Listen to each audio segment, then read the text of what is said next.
We are now taking up the topic matrices, in which finding cofactors is very much necessary many a times while finding inverse of a square matrix.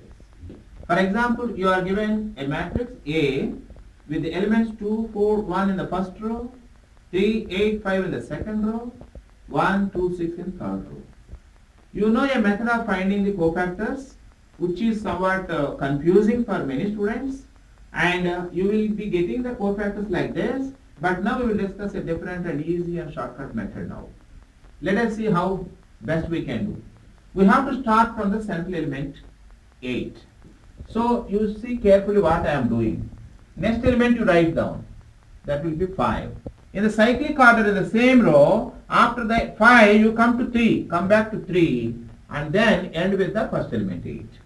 Come down below 8 2. Start with 2 and then next cyclic order in the same row go like this 2 6 and then 1 2.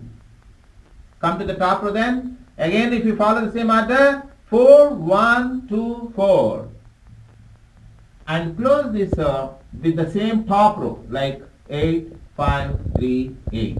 Once you are able to write down these numbers, it is now easy for you to generate the cofactors by this arrows method or shortcut method. See, first row cofactors are generated from these arrows. How? 8 times 6, 48 minus 2 times 5, 48 minus 10, 38. You see, I am going to generate those cofactors here, 38.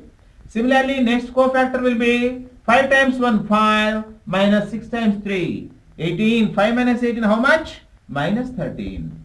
Similarly, come to the third cofactor, directly get the value of these arrows, which is equal to 3 times 2, 6 minus 1 times 8.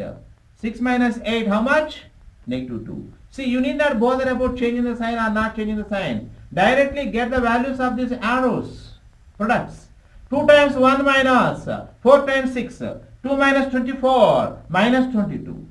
Come to the middle one. 6 times 2, 12, minus 1 times 1, 12 minus 1, 11. Directly you write down without bothering for changing the sign. Directly 1 into 4, 4 minus 2 into 4, 4 minus 4, 0. Similarly, write the finally this row. 4 times 5, 20 minus 8 times 1, 20 minus 8 is 12. And right here, 3 minus 10, minus 7. And finally, it is 16 minus 12, 4. And the cofactors are generated with... let us see the answer whether we have got correct cofactors or not. See, we got 38. Yes, the correct cofactor was 38 for that element. And similarly, negative 13. Yes, all the cofactors are exactly matching with the answer required for us by original method and shortcut method. They are compared now correctly.